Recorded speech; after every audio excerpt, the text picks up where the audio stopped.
ഇന്ന് താ നമ്മൾ പോകുന്നത് വേറെ എവിടെയല്ല, ലുലു മോളിലേക്കാണ്. കൂടെ കസിൻസ് ഉണ്ട്. കറക്റ്റ് പറയുകയാണെങ്കിൽ എൻ്റെ പപ്പയുടെ അനിയൻ്റെ മക്കളാണ് കേട്ടോ. നമ്മുടെ അപ്പാർട്ട്മെന്റിൽ നിന്ന് ഒരുപാട് ദൂരമില്ല, എന്നാലുണ്ട് ഒരു 45 മിനിറ്റ്. ഷോപ്പിംഗ് ആണ് മെയിൻ ലക്ഷ്യം. പക്ഷെ എനിക്ക് വേണ്ടിയിട്ടല്ല, അബിക്ക് വേണ്ടിയിട്ടാണ് കേട്ടോ.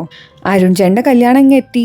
അബിയാണെങ്കിൽ ഒറ്റ ഡ്രസ്സ് ഇതുവരെ എടുത്തിട്ടില്ല. മാളിലെത്തിയിട്ടും ആള് ഷോപ്പിംഗ് ചെയ്യാനുള്ള മട്ടൊന്നും കാണിക്കുന്നില്ല. നേരെ ചായ കുടിക്കാനൊക്കെയാണ് പോകുന്നത്. അല്ലെങ്കിൽ ആണുങ്ങൾ അങ്ങനെയാണല്ലോ, കല്യാണത്തിന്റെ മുഹൂർത്തം ആവുമ്പോഴായിരിക്കും ഇവർ ഷർട്ടും പാൻറ്റും തപ്പാൻ പോകുന്നത്. അബിയുടെ ഷോപ്പിംഗ് ഭയങ്കര ഇൻട്രസ്റ്റിംഗ് ആണ് കാണാൻ. നേരെ കടയിൽ പോവുക, ഏതെങ്കിലും 2 ഡ്രസ്സ് എടുക്കുക, അത് ഇട്ട് നോക്കുക, അത് തന്നെ എടുക്കുക. ഞാൻ നേരെ ഓപ്പോസിറ്റ് ആണ് കേട്ടോ. ആ കടയിലെ എല്ലാ ഡ്രസ്സ് ഇട്ട് നോക്കിയാലാണ് എനിക്ക് ഏതെങ്കിലും ഒന്ന് സെലക്ട് ചെയ്യാൻ പറ്റുള്ളൂ. മാളിൽ വന്നിട്ട് തന്നെ ഇപ്പതേ 1 മണിക്കൂർ കഴിയാൻ പോണ്. നമ്മൾ ഫുഡും ചായയൊക്കെ കഴിച്ചിങ്ങനെ ഇരിക്കുകയാണ്. ഇതുവരെ ഷോപ്പിംഗ് സ്റ്റാർട്ട് ചെയ്തിട്ടില്ല.